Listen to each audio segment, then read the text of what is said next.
Los problemas de la filosofía, por Bertrand Russell. 6. 5. Conocimiento directo y conocimiento por referencia.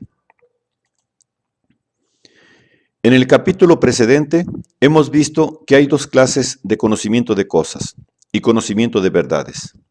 En este capítulo nos ocuparemos exclusivamente del conocimiento de cosas, en el cual a su vez habremos de distinguir dos clases. El conocimiento de cosas, cuando es de la especie que hemos denominado conocimiento directo, es esencialmente más simple que cualquier conocimiento de verdades y, lógicamente, independiente de aquel. No obstante, sería precipitado admitir que los hombres tengan jamás, de hecho, conocimiento directo de las cosas sin que tengan, al mismo tiempo, el conocimiento de alguna verdad sobre ellas. Por el contrario, el conocimiento de las cosas por referencia implica siempre, como veremos en el curso del presente capítulo, algún conocimiento de verdades que constituya su fuente y su fundamento. Pero es preciso, ante todo, aclarar lo que entendemos por conocimiento directo y por referencia. Diremos que tenemos conocimiento directo de algo cuando sabemos directamente de ello, sin el intermediario de ningún proceso de inferencia ni de ningún conocimiento de verdades. Así, en presencia de mi mesa, conozco directamente los datos de los sentidos que constituyen su apariencia, su color, forma, dureza, suavidad, etc. De ello soy inmediatamente consciente cuando veo y toco mi mesa. Puedo decir diversas cosas sobre el matiz que veo. Puedo decir que es castaño, que es más bien oscuro, y así sucesivamente. Pero estas manifestaciones, aunque me hacen conocer verdades sobre el color, no me hace conocer el color mismo mejor que lo conocía antes. En lo que concierne al conocimiento del color mismo, como opuesto al conocimiento de verdades sobre él, conozco el color de un modo perfecto y completo cuando lo veo. Y no es posible, ni aun teóricamente, un conocimiento ulterior de él. Así, los datos de los sentidos que constituyen la apariencia de la mesa son cosas de las cuales tengo un conocimiento directo, cosas que me son inmediatamente conocidas, exactamente como son. Mi conocimiento de la mesa, como objeto físico, no es, al contrario, un conocimiento directo. Es obtenido, tal como es, a través del conocimiento directo de los datos de los sentidos que constituyen la apariencia de la mesa. Hemos visto que incluso es posible, sin absurdo, dudar de que existe una mesa, mientras que no es posible dudar de los datos de los sentidos. Mi conocimiento de la mesa es de la clase que denominaremos conocimiento por referencia. La mesa es el objeto físico que causa tales y cuales datos de los sentidos. Así se describe la mesa por medio de los datos de los sentidos.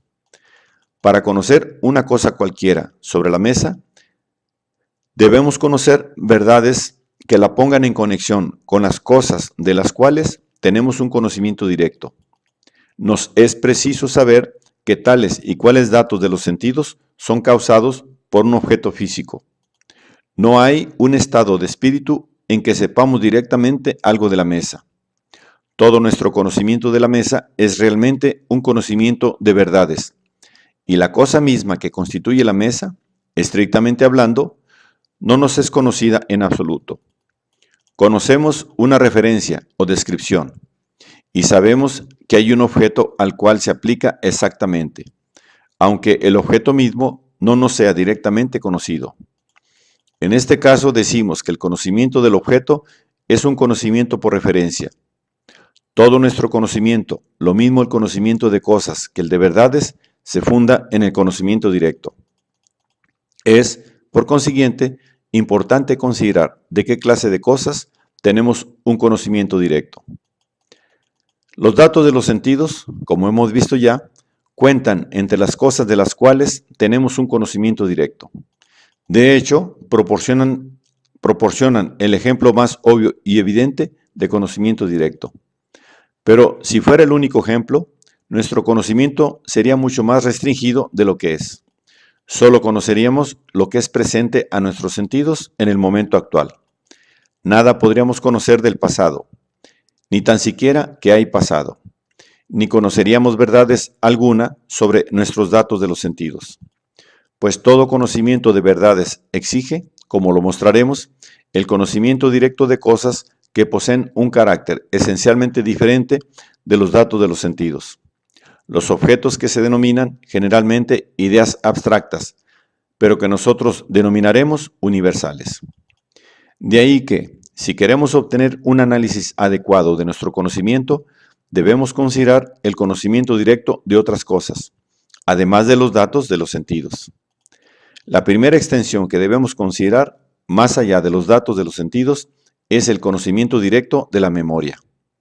Es obvio que recordamos con frecuencia lo que hemos visto u oído, o lo que ha sido presente a nuestros sentidos de otra manera, y que en estos casos somos siempre inmediatamente conscientes de lo que recordamos, a pesar de que el hecho aparezca como pasado y no como presente. Este conocimiento inmediato de la memoria es la fuente de todo nuestro conocimiento referente al pasado. Sin él no podríamos tener ningún conocimiento del pasado por inferencia, puesto que no sabríamos nunca que hay algo pasado que inferir. Inmediatamente hay que considerar el conocimiento inmediato por introspección. No solo tenemos un conocimiento de las cosas, sino que con frecuencia nos damos cuenta de nuestro conocimiento de las cosas. Cuando yo veo el sol, con frecuencia me doy cuenta de mi acto de ver el sol. Así, mi acto de ver el sol es un objeto del cual tengo un conocimiento directo. Cuando deseo alimento, puedo ser consciente de mi deseo de alimento. Así, mi deseo de alimento es un objeto del cual tengo un conocimiento directo. Del mismo modo, podemos ser conscientes de nuestro sentimiento de placer o de pena y, en general, de los acaecimientos que ocurren en nuestro espíritu. Esta clase de conocimiento directo, que puede ser denominado autoconciencia, es la fuente de nuestro conocimiento de los objetos mentales. Es evidente que solo lo que ocurre en nuestro propio espíritu puede ser conocido de este modo inmediato. Lo que ocurre en el espíritu de los demás es conocido por medio de nuestra percepción de su cuerpo, es decir, por medio de nuestros datos de los sentidos, asociados con su cuerpo. Pero sin el conocimiento directo del contenido de nuestro propio espíritu, seríamos incapaces de imaginar los espíritus de los demás. Y por consiguiente, no podríamos llegar nunca a conocer que en efecto tienen espíritu. Parece natural suponer que la autoconciencia es una de las cosas que distingue a los hombres de los animales. Podemos suponer que los animales, aunque tengan conocimiento directo de los datos de los sentidos, no adquieren jamás conciencia de este conocimiento, ni conocen jamás su propia existencia.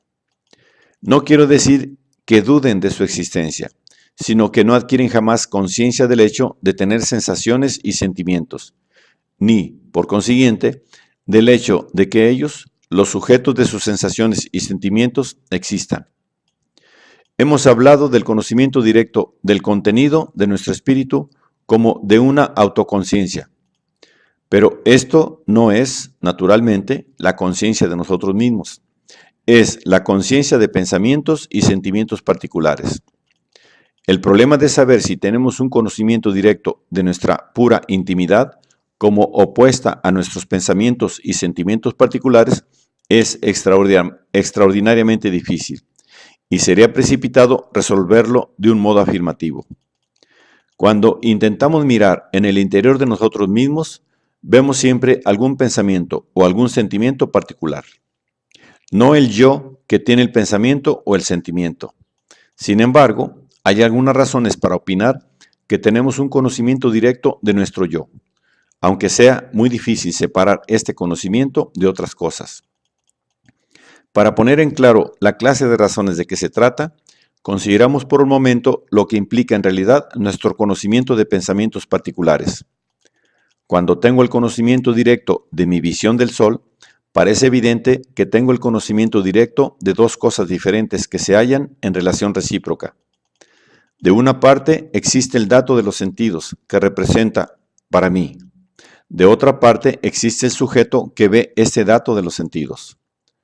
Todo conocimiento directo tal como el conocimiento del dato de los sentidos que representa el sol, parece evidente ser una relación entre la persona que conoce y el objeto que la persona conoce. Cuando el caso de conocimiento directo es tal que yo pueda tener un conocimiento directo de él, como conozco mi conocimiento de los datos de los sentidos que representan el sol, es evidente que la persona que conozco soy yo mismo. Así, cuando conozco mi acto de ver el sol, el hecho completo cuyo conocimiento tengo es yo que conozco un dato de los sentidos. Además, conocemos esta verdad. Yo conozco directamente este dato de los sentidos. Es difícil ver cómo podríamos conocer esta verdad ni aún comprender lo que significa si no tuviéramos el conocimiento directo de algo que denominamos yo. No parece necesario suponer que tengamos el conocimiento directo de una persona más o menos permanente, la misma hoy que ayer, sino que es preciso que tengamos el conocimiento directo de esta cosa, sea cual fuere su naturaleza, que ve el sol y tiene un conocimiento directo de los datos de los sentidos. Así, parece que es preciso que en algún sentido tengamos un conocimiento directo de nosotros mismos como opuestos a nuestras experiencias particulares. Pero el problema es difícil y por ambas partes pueden aducirse complicados argumentos. Así pues, aunque el conocimiento directo de nosotros mismos parece probable, no es prudente afirmar que sea indudable. Podemos resumir, pues, como sigue todo lo que hemos dicho en relación con el conocimiento directo de las cosas que existen.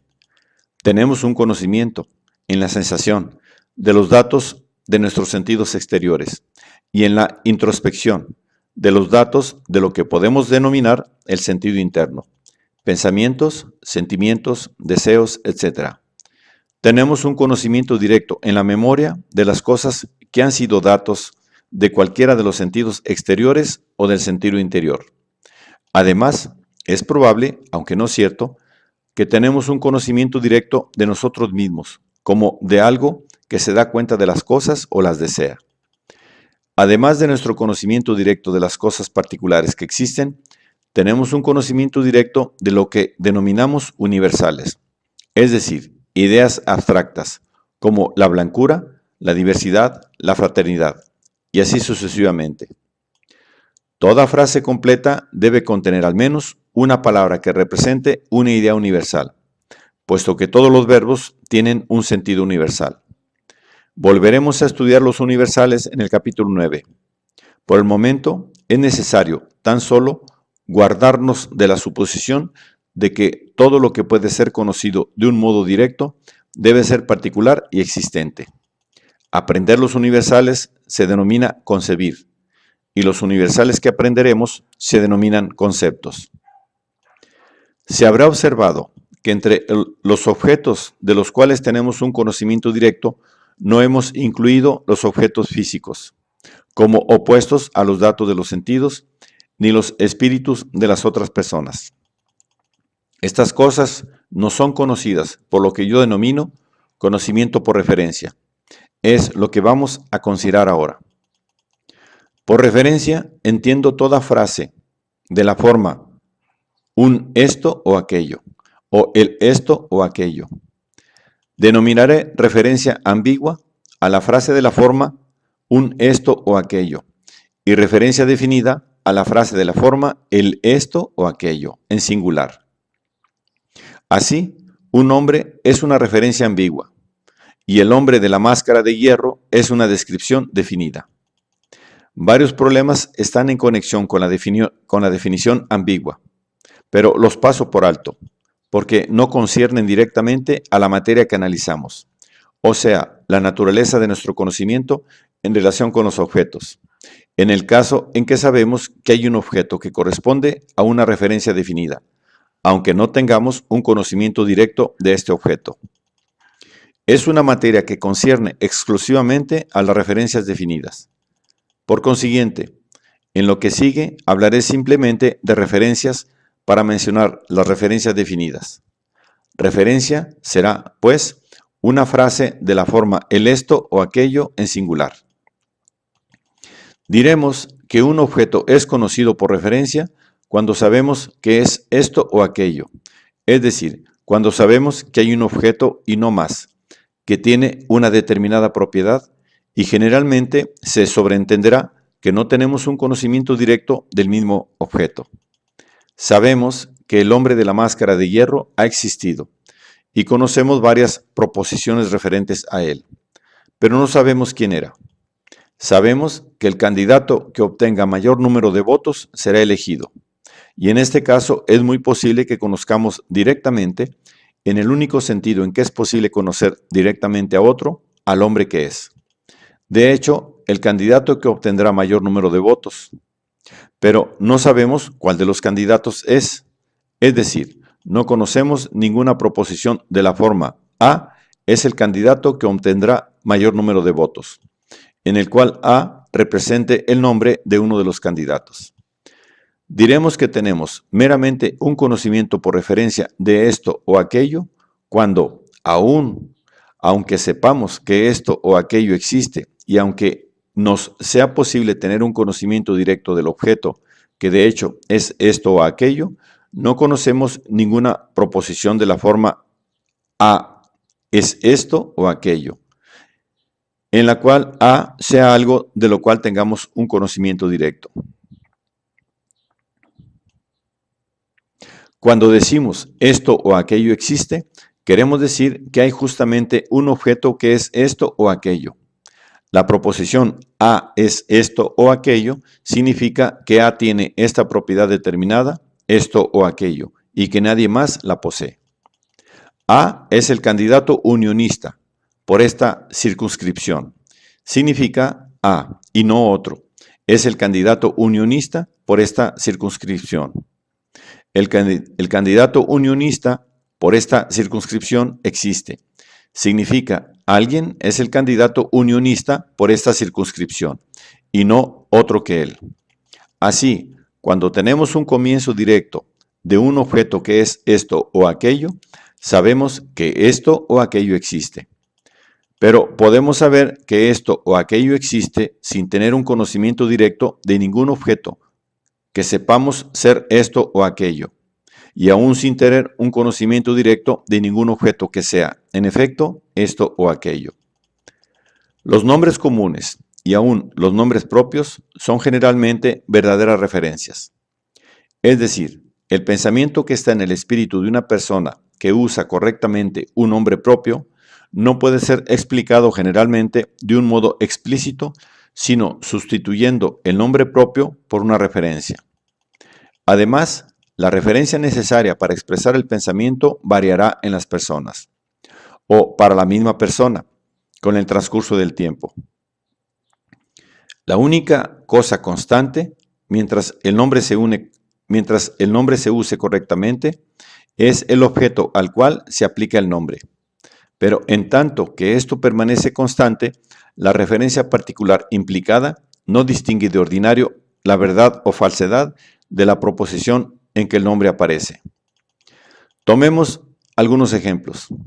Supongamos algún relato referente a Bismarck, admitiendo que hay algo que sea el conocimiento directo de sí mismo. Bismarck mismo hubiera podido emplear su nombre directamente para designar la persona particular cuyo conocimiento directo tenía. En este caso, si enunciaba un juicio sobre sí mismo, él mismo podía ser un elemento constitutivo del juicio. Aquí, el nombre propio tiene el uso directo que pretende tener siempre. Enuncia simplemente un objeto determinado y no es una descripción del objeto. Pero si una persona que conocía a Bismarck enuncia un juicio sobre él, el caso es diferente. Lo que esta persona conocía directamente era un conjunto de datos de los sentidos que ponía en conexión, supongamos que correctamente, con el cuerpo de Bismarck. Su cuerpo, como objeto físico, y todavía más, su espíritu, eran conocidos tan solo como el cuerpo y el espíritu enlazados con aquellos datos de los sentidos. Es decir, eran conocidos por referencia. Depende naturalmente del azar cuáles sean las características de la apariencia de un hombre que se presentan al espíritu de un amigo que piensa en él. Así, la referencia que se presenta actualmente al espíritu del amigo es accidental. El punto esencial es que conoce que las varias referencias se aplican todas a la misma entidad, aunque sin el conocimiento directo de la entidad de que se trata. Cuando nosotros, que no hemos conocido a Bismarck, enunciamos un juicio sobre él, la referencia que tengamos en nuestro espíritu será probablemente un conjunto más o menos vago de conocimientos históricos, muchos más, en la mayoría de los casos, de lo que es necesario para identificarlo. Pero, por vía de ejemplo, supongamos que pensamos en él como el primer canciller del Imperio de Alemania. Aquí, todas las palabras son abstractas, excepto Alemania. Por otra parte, la palabra Alemania tendrá diferentes sentidos para diferentes personas. Recordará a unos sus viajes por Alemania, a otros la forma de Alemania en el mapa, etc. Pero si queremos obtener una referencia que sepamos que se puede aplicar, nos veremos obligados a referirnos en algún momento a algún objeto particular del cual tengamos un conocimiento directo. Tal referencia está implicada en toda mención del pasado, del presente y del futuro, como opuestos a datos definidos, o del aquí y del allá, o de lo que otros nos han dicho. Así, parecería que, de una u otra manera, una referencia que sabemos aplicable a algo particular debe implicar alguna relación con algo particular, de lo cual tenemos un conocimiento directo. Si nuestro conocimiento de la cosa referida o definida no es meramente lo que se sigue lógicamente de la referencia. Por ejemplo, el hombre que ha vivido más largo tiempo es una referencia que contiene solo universales y debe aplicarse a algún hombre. Pero no podemos enunciar sobre este hombre juicios que envuelven el conocimiento de él más allá de lo que nos da la referencia. Pero si decimos, el primer canciller del Imperio de Alemania fue un diplomático astuto, no podemos estar seguros de la verdad de nuestro juicio, sino en virtud de algo de lo cual tengamos un conocimiento directo, generalmente un testimonio oído o leído. Aparte de la información que transmitimos a los demás, aparte el hecho que se refiere al Bismarck real, que da autoridad a nuestro juicio, el pensamiento que realmente tenemos contiene implícitos unos o varios elementos particulares. Y por otra parte, consta totalmente de conceptos. Todos los nombres del lugar, Londres, Inglaterra, Europa, la Tierra, el Sistema Solar, implican igualmente, cuando los empleamos, referencias que descansan en una o varias peculiaridades de las cuales tenemos un conocimiento directo. Sospecho que incluso el universo, tal como lo consideran los metafísicos, implica una conexión con algo particular. La lógica, al contrario, que no se refiere meramente a lo que existe, sino a todo lo que podría existir o ser, no envuelve referencia a elementos peculiares de carácter actual. Parece que cuando enunciamos un juicio sobre algo que conocemos por referencia, pretendemos con frecuencia enunciar nuestro juicio, no en la forma que implica la referencia, sino sobre el objeto real que describimos o mencionamos. En otros términos, cuando decimos algo sobre Bismarck, quisiéramos, si pudiéramos, enunciar el juicio tal como solo Bismarck lo puede hacer, es decir, un juicio del cual es él mismo un elemento constitutivo. En este empeño fracasamos necesariamente porque el Bismarck real nos es desconocido, pero sabemos que hay un objeto B, denominado Bismarck, y que B fue un diplomático astuto. Podemos definir, pues, la proposición que queremos afirmar en esta forma. B es un diplomático astuto, en la cual B representa el objeto que era Bismarck. Si definimos Bismarck como el primer canciller del Imperio de Alemania, la proposición que queremos afirmar puede ser descrita así. La proposición que afirma, en relación con el objeto real que fue el primer canciller del Imperio Alemán, que este objeto fue un astuto diplomático. Lo que nos permite entendernos, a pesar de las varias definiciones o menciones empleadas, es que sabemos que hay una proposición verdadera que se refiere al Bismarck real, y que, a pesar de variar las definiciones, mientras la definición sea correcta, la proposición definida o mencionada es siempre la misma. Esta proposición así definida y que sabemos que es verdadera es lo que nos interesa, pero no tenemos un conocimiento directo de la proposición misma ni la conocemos a ella, aunque sepamos que es verdadera. Se habrá observado que hay varios estadios mediante los cuales nos alejamos del conocimiento directo de los objetos particulares. Hay un Bismarck para las gentes que le han conocido, un Bismarck para los que le conocen por medio de la historia. El hombre de la máscara de hierro, el hombre que ha vivido más largo tiempo. Son grados progresivamente alejados del conocimiento directo de lo particular. El primero está tan cerca del conocimiento directo como es posible en relación con otra persona. En el segundo, podemos decir todavía que sabemos quién era Bismarck. En el tercero, no sabemos quién era el hombre de la máscara de hierro, aunque podamos conocer varias proposiciones referentes a él que no pueden ser lógicamente deducidas del hecho de que llevara una máscara de hierro. En el último, en fin, no sabemos nada más allá de lo que puede ser lógicamente deducido de la definición de ese hombre. Hay una jerarquía análoga en el mundo de los universales.